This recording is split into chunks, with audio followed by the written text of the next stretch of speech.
Selamat siang semuanya. Saya Muhammad Rizkal dari kelas R3C ingin menjelaskan satu materi yang akan kita bahas, yaitu materinya adalah tentang model-model pembelajaran kooperatif. Untuk model-model ini dibagi menjadi 3. Pertama itu ada TGT, terus juga ada Jigsaw, dan juga ada STAD. Nah, pembelajaran kooperatif atau cooperative learning merupakan suatu strategi pembelajaran di mana siswa bersama dengan kelompok kecil. Dia memiliki tingkat kemampuan akademik yang berbeda dan saling membantu satu sama lainnya. Tujuannya itu untuk apa? Tujuannya adalah untuk mementingkan kelompok kooperatif supaya memberikan kesempatan kepada siswa yang terlibat secara aktif dalam proses berpikir dalam kegiatan belajarnya. Menurut Ibrahim dan kawan-kawan pada tahun 2000 dan Egin and Kauchak pada tahun 1996. Nah, saya akan menjelaskan satu tentang metode pembelajaran, yaitu metode pembelajaran STAD. Pembelajaran Student Teams Achievement Division atau STAD merupakan salah satu tipe pembelajaran kooperatif yang menekankan interaksi antara siswa-siswi untuk saling memotivasi dan juga saling membantu dalam menguasai materi dan mencapai prestasi secara maksimal. Tujuan dari metode STAD itu menurut Robert Levin yang menyebutkan bahwa STAD memiliki tujuan positif.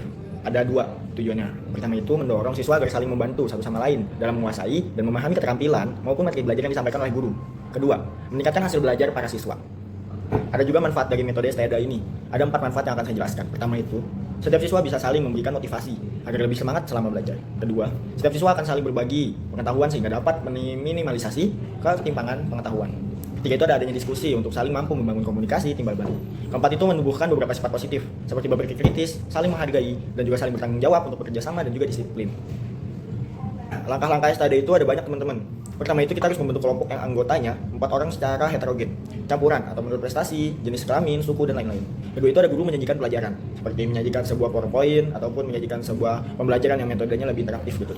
Terus juga guru memberi tugas pada kelompok untuk dikerjakan oleh anggota-anggota kelompoknya. Nah nanti anggotanya yang sudah mengerti dapat menjelaskan pada anggota lainnya, semacam peer teaching gitulah. Ada lainnya sampai semua anggota dalam kelompok itu mengerti. Keempat itu guru memberi kuis atau pertanyaan kepada seluruh peserta didik. Yang kelima itu akan memberikan evaluasi dan juga ada kesimpulan. Biasanya ini terjadi di akhir untuk menyampaikan kesimpulan beberapa materi yang telah kita lakukan pada saat kita melakukan pembelajaran. Ada kelebihan dan juga kekurangannya dari STAD ini. Untuk kelebihannya itu, setiap siswa memiliki kesempatan untuk memberikan kontribusi yang substansial kepada anggota kelompok dan juga kelompoknya, menggalakkan secara aktif dan positif sehingga bentuk kerjasama anggota kelompok yang menjadi lebih baik. Nah, kedua itu membantu siswa nih teman-teman untuk memperoleh hubungan pertemanan lintas ras, suku, agama, antar golongan, kemampuan akademis yang lebih banyak dan juga beragam. Terus kelemahannya itu atau kekurangannya di STAD ini bila ditinjau dari sarana kelas maka mengatur tempatnya itu duduk untuk kerja kelompok sangat menyita waktu. Hal ini biasanya disebabkan terjadinya ruangan khusus yang memungkinkan secara langsung dapat digunakan untuk belajar kelompok. Kedua itu jumlah siswa yang besar atau kelas gemuk dapat menyebabkan guru ini kurang maksimal gitu dalam mengamati kegiatan belajar secara kelompok maupun secara perolangan. Dan ada juga menyita waktu yang banyak dalam mempersiapkan pembelajaran. Itu ada metode pembelajaran TGT atau Team Game Turnamen. Nah ini adalah salah satu tipe yang bisa dibilang sebagai model pembelajaran kooperatif yang mudah diterapkan karena melibatkan aktivitas seluruh siswa dan siswi, harus ada perbedaan status, melibatkan peran siswa sebagai tutor sebaya, dan menempatkan siswa dan kelompok-kelompoknya itu belajar yang beranggotakan 5-6 siswa yang memiliki kemampuan jenis kelamin dan suku yang berbeda-beda. Manfaat metode ini adalah dapat meningkatkan kreativitas siswa, keaktifan siswa sehingga dia itu lebih dominan dalam kegiatan pembelajarannya. Kedua itu dapat meningkatkan rasa menghormati dan menghargai orang lain. Dan ketiga ini, dia dapat meningkatkan motivasi belajar siswa terhadap pembelajaran yang sedang berlangsung. Nah, langkah-langkah metode TGT itu, pertama, penyajian kelas presentation. Pada awal pembelajaran guru mempresentasikan atau menyajikan materi, menyampaikan tujuan, tugas, atau kegiatan yang harus dilakukan siswa, dan memberikan motivasi. Kedua itu, belajar dalam kelompok study atau tim study. Kelompok ini biasa beranggotakan 5-6 siswa yang anggotanya heterogen secara akademik, jenis kelamin, dan juga ras. Ketiga itu, ada pemahaman atau game, terdiri dari pertanyaan yang dirancang untuk menguji pengetahuan yang didapat siswa dari penyajian kelas dan belajar kelompok. Semua anggota kelompok telah menguasai materi, di mana pertanyaan-pertanyaannya itu yang diberikan berhubungan dengan pembelajaran. Selanjutnya itu turnamen, atau biasanya turnamen ini dilakukan pada akhir minggu atau pada setiap unit setelah guru melakukan presentasi kelas. Nah, nanti kelompok ini sudah mengerjakan nih lembar kerja turnamen. Pertama, guru membagi siswa ke dalam beberapa meja turnamen. Nanti 4 siswa tinggi prestasinya dikelompokkan pada meja A, 4 siswa selanjutnya pada meja B, dan seterusnya. Dan juga ada penghargaan kelompok, teams recognition. Guru kemudian mengumumkan kelompok menang. Nah, nanti masing-masing tim akan mendapat sertifikat atau hadiah apabila rata-rata skor memenuhi kriteria yang ditentukan. Pemberian ini atau sebagai bentuk penghargaan rewards oleh kelompok dari permainan. Nanti lembar penghargaan yang dicetak dalam kertas HVS, di mana penghargaan ini akan diberikan kepada siswa yang menang, tim yang memenuhi kategori rentana poin tertinggi. Nah, teman-teman, untuk kelebihan dan kekurangan dari tim game turnamen ini, pertama itu kelebihannya memperoleh teman secara signifikan lebih banyak. Kedua itu meningkatkan presensi peserta didik, bahwa hasil yang mereka peroleh tergantung dari apa yang mereka kerja, bukan keberuntungan. TGT meningkatkan harga diri sosial pada peserta didik dan juga meningkatkan kooperatifan terhadap yang lain. Keterlibatan peserta didik lebih tinggi dalam belajar. Nah, ini juga meningkatkan kehadiran peserta didik di sekolah karena lebih aktif dan juga lebih menyenangkan. Nah, sayangnya ini punya kelemahan juga, yaitu sulit mengelompokkan peserta didik yang mempunyai kemampuan akademis yang beragam dan juga banyak peserta didik yang mempunyai kemampuan akademis tinggi, namun dia kurang terbiasa dan sulit memberikan penjelasan ke peserta didik lainnya. Selanjutnya itu ada metode pembelajaran Jigsaw. Nah, teori ini yang melandasi pembelajaran kooperatif. Jigsaw ada teori konstruktivisme. Pendekatan ini menekankan bahwa siswa secara aktif menemukan dan mentransformasikan informasi kompleks, serta dia juga memeriksa dan merevisi informasi tersebut sesuai kebutuhan. Nah, dalam konteks ini, siswa dihadapkan pada masalah kompleks yang harus dipecahkan, memungkinkan mereka untuk membangun pengetahuan melalui interaksi dalam kelompok. Teori ini dikembangkan dari gagasan Piaget atau Vygotsky yang menekankan bahwa pengetahuan yang dibangun dalam pikiran individu melalui pengamatan dan interaksi sosial. Langkah-langkah metode Jigsaw. Pertama itu nanti siswa dikelompokkan sebanyak 1-5 seorang siswa. Nah, nanti tiap orang dalam tim ini diberi bagian materi berbeda. Nah, nanti selanjutnya dalam tim ini diberi bagian materi yang ditugaskan. Anggota dari tim yang berbeda telah mempelajari bagian sub per sub bagian yang sama bertemu dalam kelompok baru gitu. Nanti kelompok ahli untuk mendiskusikan subbab mereka. Setelah nanti mereka selesai, mereka diskusi sebagai tim ahli, tiap anggota kembali ke dalam kelompok asli dan bergantian mengajar teman satu tim mereka tentang subbab yang mereka kuasai dan tiap anggota lainnya mendengarkan dengan seksama. Nah, selanjutnya itu tiap tim ahli mempresentasikan hasil diskusi, lalu diadakan evaluasi penutup. Ada juga manfaat dari metode yang kita lakukan di metode Jigsaw ini, membantu siswa untuk aktif di kelas. Nah, dengan metode ini siswa memiliki tanggung jawab untuk mempelajari bagian dari materi pembelajaran sehingga siswa dapat lebih aktif dalam kelas, meningkatkan kemampuan bersosialisasi. Dalam penerapan metode pembelajaran, mereka akan berkumpul di kelompok yang beranggotakan beberapa orang yang telah mempelajari materi. Kemudian, setiap anggota kelompok akan saling membantu dan juga akan saling menolong untuk mendorong metode pembelajaran Jigsaw yang terbentuknya hubungan sosial yang positif antara anggota kelompok. Ketiga itu menumbuhkan kepercayaan diri. Sistem pembelajaran yang kooperatif ini dapat mengembangkan siswa dalam berargumentasi serta meningkatkan kepercayaan diri setiap peserta didik. Kepercayaan itulah yang akan menjadi modal bagi berharga untuk dapat berpartisipasi dalam kehidupan sehari-hari. Kelebihannya itu dari metode ini dapat menumbuhkan semangat kerjasama dan bergairah dalam belajar bagi siswa. Selanjutnya itu akan meningkatkan motivasi saling menghargai antara sama siswa dan juga memberikan peluang untuk menyampaikan gagasan secara terbuka karena jumlah siswa yang terbatas dalam setiap kelompok dan juga melatih siswa agar mampu berkomunikasi secara efektif. Kelemahannya itu, prinsip utama model pembelajaran ini adalah pembelajaran oleh teman sendiri. Ini akan menjadi kendala yang akan didiskusikan bersama dengan siswa lain. Dalam hal ini pengawasan guru menjadi hal yang mutlak diperlukan agar tidak terjadi kesalahan. Dan juga sulit meyakinkan siswa untuk mampu berdiskusi menyampaikan materi pada temannya. Materi yang akan saya bahas selanjutnya itu adalah tentang bagaimana cara kita untuk pengelolaan kelas.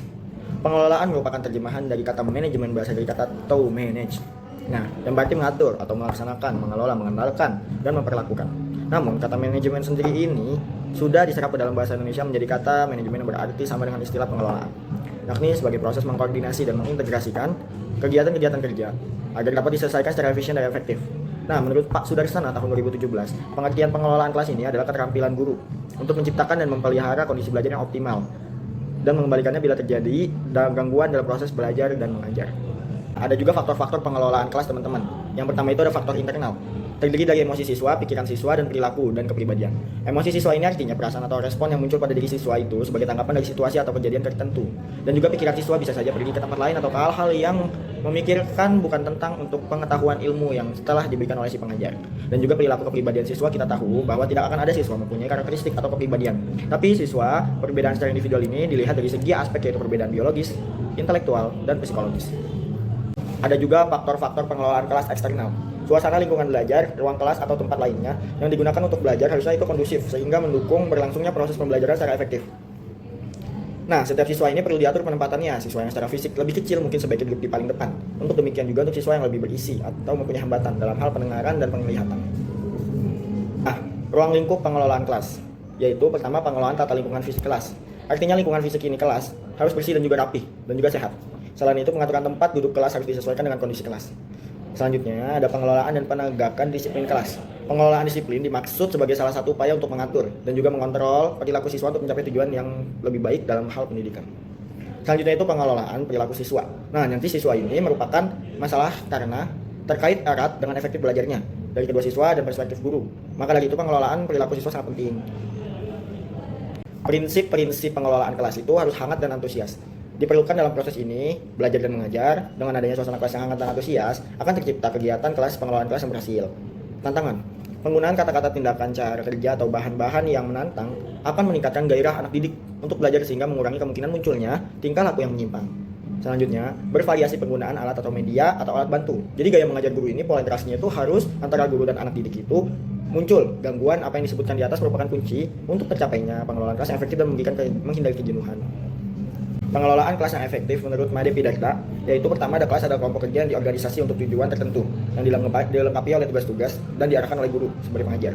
Kedua, itu dalam situasi kelas guru bukan tutor untuk satu pada waktu tertentu, tetapi bagi semua anak atau kelompok. Kelompok mempunyai perilaku sendiri yang berbeda dengan perilaku masing-masing individu dalam kelompok itu. Nah, kelompok kelas ini menyisipkan pengaruhnya kepada anggota-anggota. Nah, praktik guru waktu belajar cenderung terpusat pada hubungan guru dan peserta didik. Struktur kelompok, pola komunikasi, dan kesatuan peserta didik. Selanjutnya, struktur kelompok ini dapat menjadikan cara mengelola baik untuk mereka yang tertarik pada sekolah maupun bagi mereka yang apatis, masa bodoh, atau bermusuhan. Materi selanjutnya itu ada materi ketiga yang akan saya jelaskan adalah pengertian tentang psikologi belajar dan pembelajaran. Psikologi belajar adalah ilmu pengetahuan yang berusaha mempelajari dan juga menganalisis prinsip-prinsip perilaku manusia dalam proses pembelajaran dan juga belajar. Hakikat psikologi belajar tentang psikologi pendidikan adalah hal yang sangat penting teman-teman bagi tenaga pendidik, baik guru maupun dosen. Sebab nanti kegiatan mengajar ini adalah kegiatan yang penuh dengan unsur psikologi di dalamnya. Profesi tenaga pendidik kemudian dekat dengan masalah psikologi dibandingkan dengan profesi lain, misalnya profesi dokter, ahli hukum seperti pengacara. Misalnya, hal ini terlihat kebutuhan tenaga pendidik untuk memahami karakter anak didiknya. Jenis metode psikologi belajar ada klinis, kuesioner, eksperimen. Untuk psikologi klinis, metode klinis ini merupakan metode yang digunakan dalam ilmu psikologi untuk menyelidiki secara teliti sejumlah individu yang mana memiliki gangguan atau kelainan dalam batas waktu yang sama, yang cukup lama. Selanjutnya itu ada psikologi kuesioner, yakni metode di mana tenaga pendidik nanti mengajukan sejumlah pertanyaan-pertanyaan, umumnya secara tertulis, mengenai topik-topik psikologi, sosial, dan pendidikan. Nah, ketiga ini ada psikologi eksperimen. Untuk psikologi ini, pada metode ini dilakukan pengamatan secara teliti dalam kurun waktu tertentu untuk mengetahui aspek psikologi peserta didik. Nah, nanti pengamatan ini dilakukan untuk mengetahui reaksi peserta didik teman-teman dalam menghadapi materi pembelajaran tertentu pada waktu atau momen tertentu dan dalam jangka waktu tertentu juga. Keempat itu ada manfaat dari mempelajari psikologi belajar dan pembelajaran. Nah, nanti kita akan menentukan tujuan pembelajaran. Psikologi belajar akan membantu tenaga pendidik untuk menentukan tujuan pembelajarannya. Mengatur kondisi belajar yang efektif, nanti pemahaman tenaga pendidik mengenai karakteristik peserta didik bisa membantu mengatur kondisi belajar lebih efektif dan juga mencegah masalah dalam pembelajaran. Masalah dalam pembelajaran bisa jika tenaga pendidik ini mempunyai metode psikologi belajar, bisa dicegah.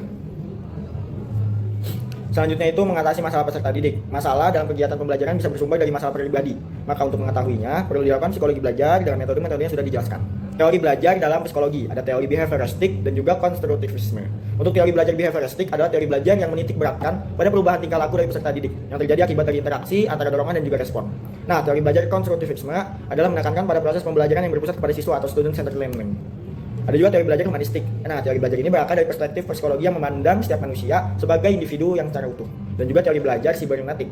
Ada teori yang kemunculan yang terbilang lebih baru jika dibandingkan dengan teori belajar lainnya. Setelah kita menjelaskan materi tadi, akan ada kesimpulan yang akan saya bacakan.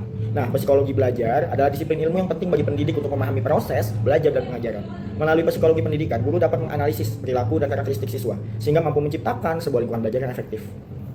Kita memahami tentang materi dari pengelolaan kelas, simpulannya itu adalah pengelolaan kelas merupakan salah satu faktor penting dalam keberhasilan proses pembelajaran. Dengan menerapkan prinsip-prinsip dan strategi pengelolaan kelas yang efektif, guru dapat menciptakan lingkungan belajar yang kondusif dan juga membantu siswa mencapai potensi terbaiknya. Setelah kita memahami sama-sama tentang materi, selanjutnya akan ada simpulan. Model pembelajaran kooperatif Jigsaw, TGT, dan STD merupakan pendekatan pembelajaran yang melibatkan siswa dalam kelompok-kelompok kecil untuk mencapai tujuan bersama, pembelajaran bersama. Ketiga metode ini memiliki kesamaan dan mendorong kerjasama tanggung jawab individu dan saling ketergantungan antara anggota kelompok, namun masing-masing memiliki karakteristik dan fokus yang berbeda.